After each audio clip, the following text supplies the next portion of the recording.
गाँव वाले का कोई सपोर्ट नहीं, खाली बदनाम करते हैं। वो देखो लुलवा जा रहा है, ऐसे बोलते हैं। ऐसे बोलते हैं, कंकड़ मारते हैं, पागल-वगल सब कहते हैं। कंकड़ भी मारते हैं आपके ऊपर? जी, इसलिए मैं गाँव में नहीं रहता, केवल घर में ही रहता। दोस्तों नमस्कार, आज हम आप लोगों के बीच में एक ऐसे शख्स को दिखाने वाले हैं जिनकी कहानी इतनी दर्दनाक है कि अगर आप लोग उस पर विचार करेंगे, थोड़ा सा सोचेंगे, तो आप जो अपने आंसुओं को रोक नहीं पाएंगे। इस दुनिया में तो जिनके पास हाथ पैर दुरुस्त सब कुछ परमात्मा ने दिया है, वो तो तनाव में जी ही रहे हैं। हम सफल नहीं हो रहे हैं, हम बेरोजगार हैं, तमाम तरीके से परेशानियां झेल रहे हैं।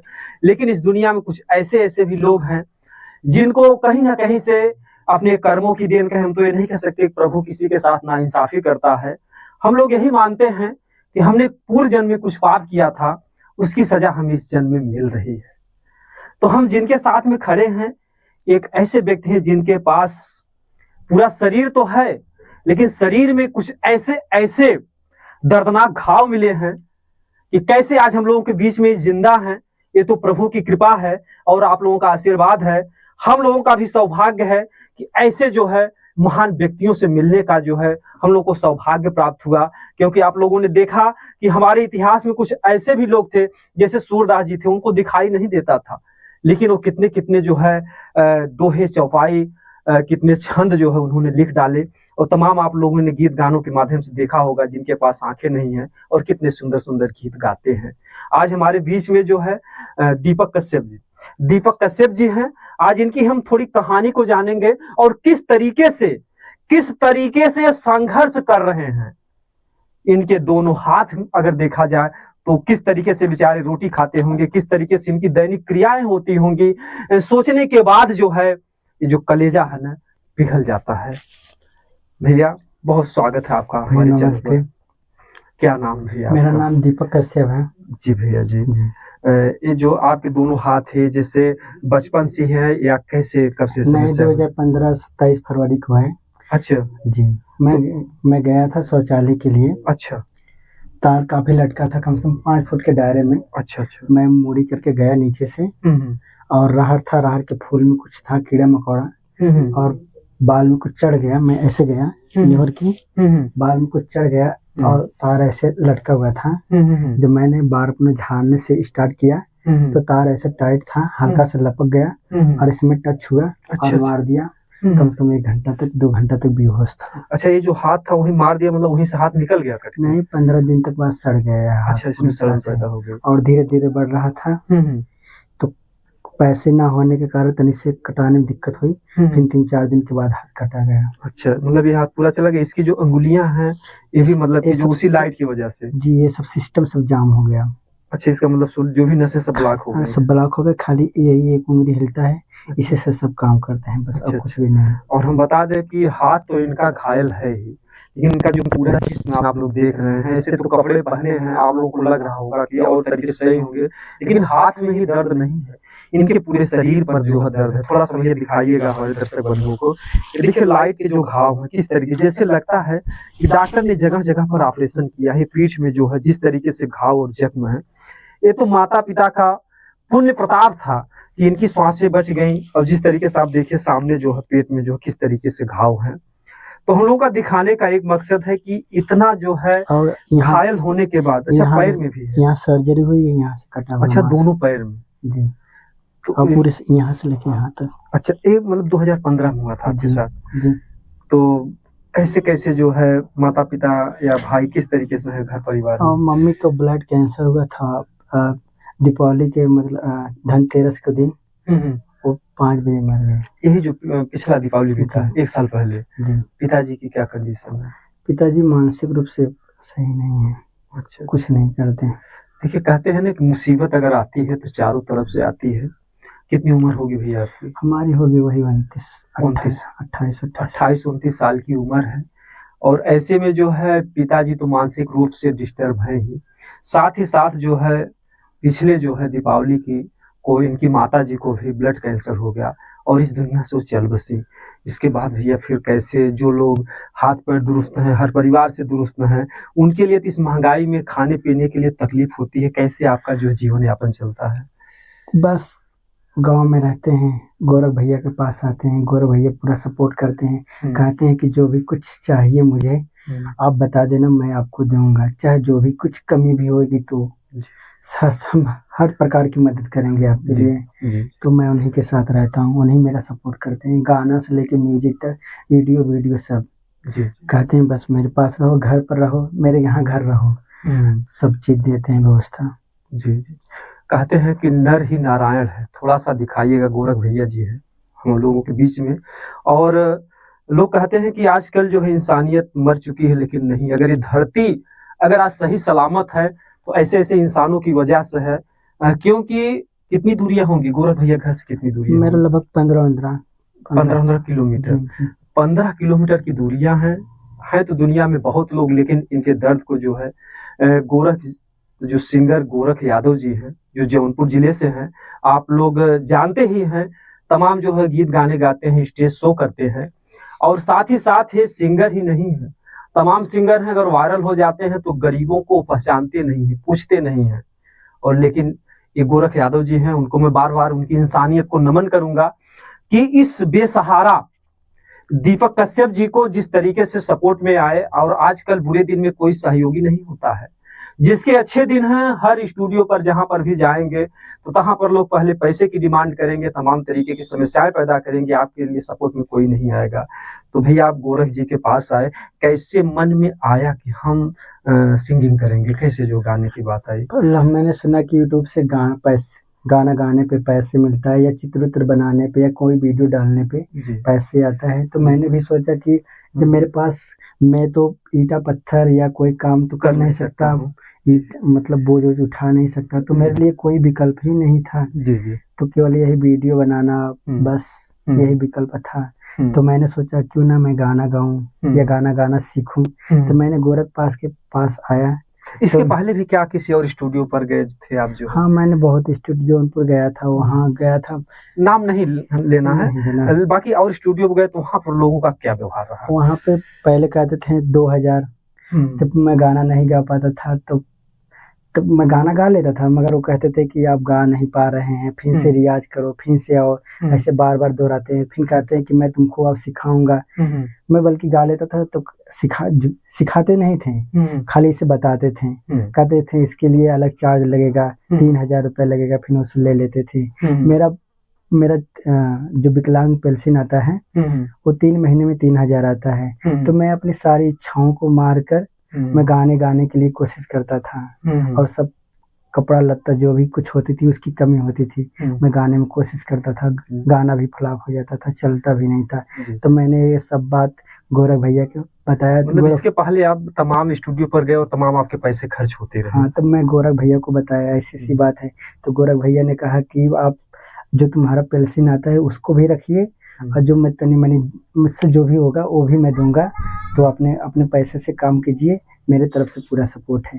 तो मैं गोरख भैया के पास आता हूँ, गोरख भैया मेरा सपोर्ट करते हैं। अब आप लोग सोचिए ही जो है, और लोग जगहों पर गए, इनको सिर्फ ठगा गया, लेकिन बहरहाल अपने विचारों को बदलिए। अगर आप लोगों तक वीडियो हमारा जाता है, यार इंसानियत भी कुछ होती है, व्यक्ति को एक दिन मरना निश्चित है, मौत के अलावा इस दुनिया में कोई सत्यता नहीं है।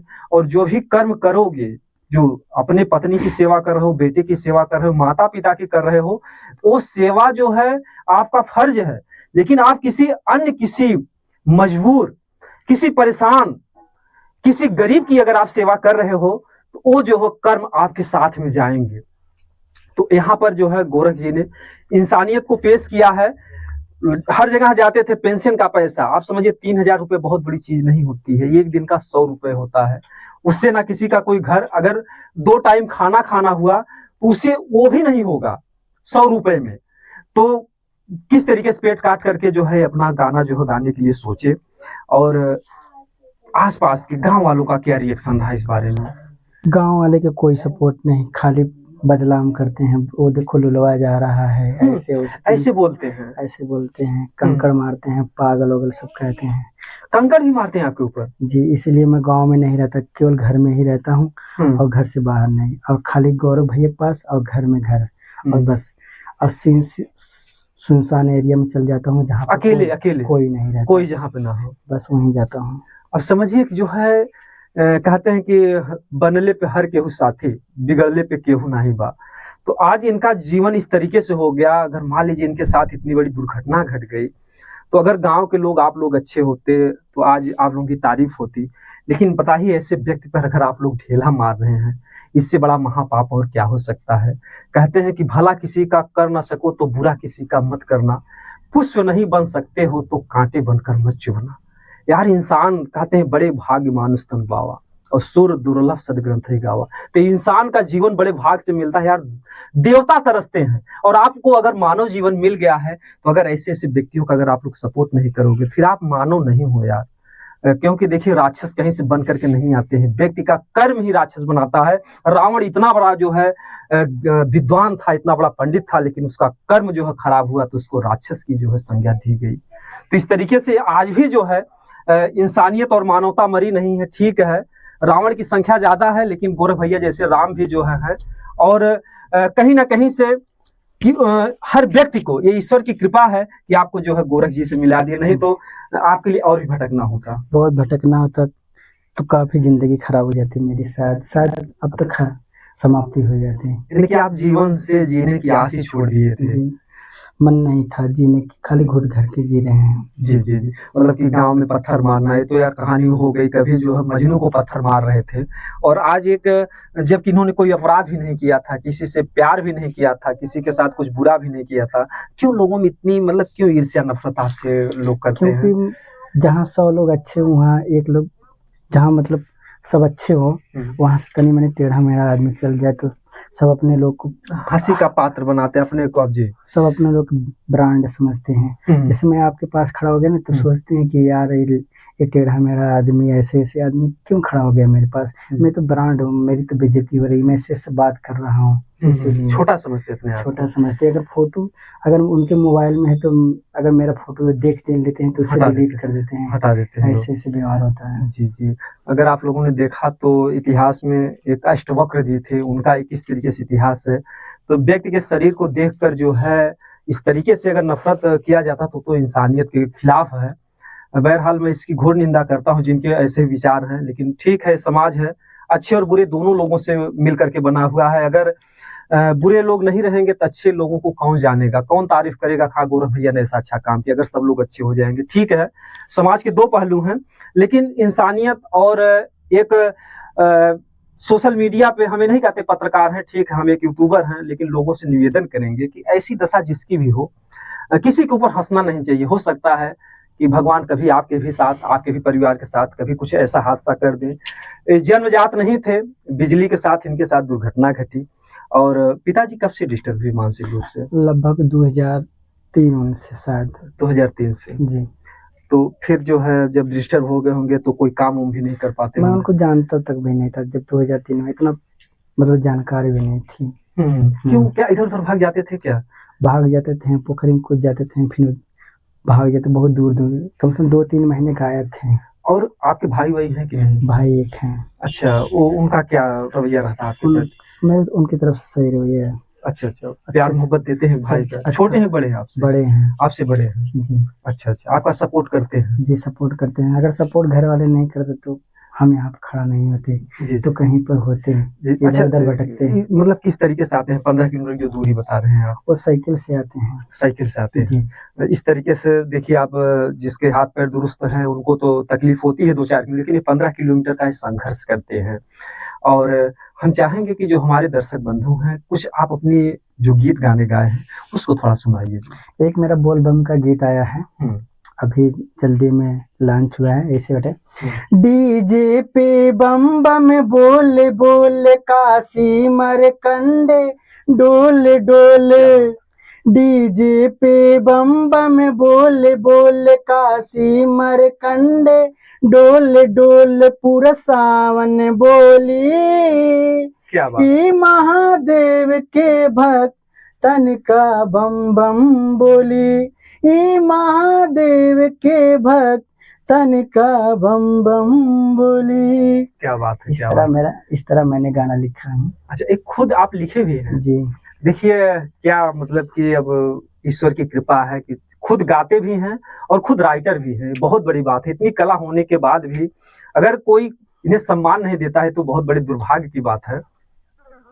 और मेरा राहुल भैया ये म्यूजिक बनाए हैं। अच्छा अच्छा जी, वहाँ पर बैठे हुए हैं। हाँ हाँ, चाहेंगे थोड़ा दिखा दीजिएगा कि राहुल भैया हैं और जो कुर्सी पर बैठे हुए हैं स्टूडियो के, और ये भी इंसानियत का परिचय दे रहे हैं, क्योंकि ये जौनपुर जिला है, यहाँ पर बहुत अच्छे अच्छे लोग हैं और बहुत बड़े बड़े क्रिमिनल भी हैं। तो यहाँ पर राम जैसे देवता भी हैं। अगर कंस और रावण यहाँ पर बसे हैं तो यहाँ पर राम और कृष्ण भी हैं, ये मत भूलिए। जौनपुर की धरती है। और मैं बता दूं कि और भी जो इनके गीत गाने हैं जो इन्होंने गाया, ये बीमार हैं खुद भी, मगर मेरे लिए वो बहुत करते हैं। अच्छा, रात को जाग जाग के वीडियो बनाते हैं अथवा मिक्सिंग उसी सब करते हैं। अच्छा, इतनी तकलीफ में भी। अच्छा, खुद बीमार है लेकिन फिर भी आपका सपोर्ट पूरा कर रहे हैं। जी। तो मतलब कि इन लोगों की बातों को सोचकर जो दिल में क्या आता है कि यार ईश्वर ने हमको कैसे मिलाया, पूर्व जन्म का इनसे कोई रिश्ता था। बहुत पता नहीं, मुझे लगता है कि मैं किस जन्म का इनका खाया हूँ, इस जन्म में मुझे जेल देखिए तो उनके सुविचार हैं और क्योंकि कहीं कहीं से उनकी मानवता, इंसानियत, और कभी जो कुछ भी है भाई, मन तो इतना भावुक हो जाता होगा कभी कभी कि आंसू आ जाते होंगे आपको। आता नहीं, मतलब रात को जब सोते हैं 11-12 बजे, तब ये सब बात दिमाग में चलता है कम से कम 2-3 बजे तक। क्या क्या बातें आती हैं? ये सोचते हैं मेरे लिए गौरव भैया इतना क्यों करते हैं, राहुल भैया इतना क्यों करते हैं। आखिर मुझसे कुछ पाते भी नहीं है, न मैं इनको पैसे भी देता हूँ, कुछ भी नहीं करता हूँ, खाली जाता हूँ, बैठता हूँ और कुछ भी नहीं। हम जैसे जाते हैं, क्यों कहते हैं मुझे खाना खा लो, क्यों कहते हैं कपड़ा पहन लो, तुम्हें कपड़ा चाहिए, पैसा चाहिए, साइकिल बनवाना है, रिचार्ज करवाना है, वो मुझसे क्यों पूछते हैं ऐसे बार बार। तो इससे मतलब ये लगता है कि एक अपनापन है, जिस तरीके से माँ ध्यान देती थी उस तरीके से लोग ध्यान देते हैं। हाँ, ये लोग हमेशा पूछते हैं, भाभी भी पूछती हैं। भाभी दरवाजे पे खड़ा होते देर तुरंत भाभी पूछती हैं खाना खाए, पानी पिए, पानी पी लो, ये सब पूछते हैं हमेशा तुरंत। और मेरे साथ नहीं, जो भी आते हैं यूट्यूबर या गाना गाने, उनके साथ भी ऐसा व्यवहार। मैं सोचता हूँ कि मैं पागल हूँ क्या, मैं पहले यहाँ क्यों नहीं आया। अच्छा, ऐसा मन में विचार आता है, ऐसा क्यों, मैं इनसे पहले क्यों नहीं मिला गौरव भैया के पास। तो गौरव भैया से मिलकर मुझे बहुत आनंद आया। ठीक है, देखिए समय से पहले और किस्मत से ज्यादा कुछ होता नहीं है। जब भी समय था आप मिले, और आपके मन में जो ये सवाल होता है क्यों करते हैं, तो ये क्यों करते हैं इसका मैं आपको बता दूं कि केवल आप दिल से उनको दुआएं दीजिएगा। यही उनके लिए जो है लाखों करोड़ों के लिए है कि आप दिल से दुआएं देंगे। उनके जो गोरख भैया के परिवार है, उनके जो बाल बच्चे हैं, विकास करें, निरोगी काया रहे, तो आपका आशीर्वाद ही उनके लिए सब कुछ है। क्योंकि एक व्यक्ति अगर इतना कुछ कर रहा है तो कहीं न कहीं से वो नर नहीं एक नारायण है, और नर के ही रूप में नारायण होते हैं। मैं सोचता हूँ कि अगर हमारा पहला पेमेंट आएगा तो मैं पहला पेमेंट अपना स्टूडियो में, इस स्टूडियो में देखिए कितनी बड़ी बात है कि इन्होंने अपना कहा, ये नहीं कहा गोरख भैया के स्टूडियो में। यही शब्द बोलने की एक शैली होती है। जो कुछ भी है, जो लोग इन्हें पागल कहते हैं, समझिए कि एक अपना कहा। अभी अगर कहते गोरख भैया के स्टूडियो में तो गोरख भैया के अंदर एक अलग भाव होता, लेकिन इन्होंने अपना कहा। हाँ, जब भी मेरा पहला पेमेंट आएगा मैं लाइट वाइट और सब जितना जो कुछ भी इसमें विकास के लिए लगाएंगे, और कम से कम दीजिए, फर्श से अर्श पर पहुंचा दीजिए, और जिसको आप लोग चाहिए अर्श से फर्श पर ला करके खड़े कर सकते हैं। तो एक गरीब के लिए हम हाथ जोड़कर निवेदन कर रहे हैं, इनके चैनल पर जाइएगा, भैया को ढेर सारा प्यार दीजिएगा, इतना ढेर सारा प्यार दीजिएगा ताकि भैया का हौसला बना रहे। बाकी आप लोग छोटा सा प्यारा सा कमेंट कीजिएगा कि जो भैया संघर्ष कर रहे हैं और जिस तरीके से इनके साथ व्यवहार हो रहा है क्या होना चाहिए। दोस्तों, जय हिंद, जय भारत।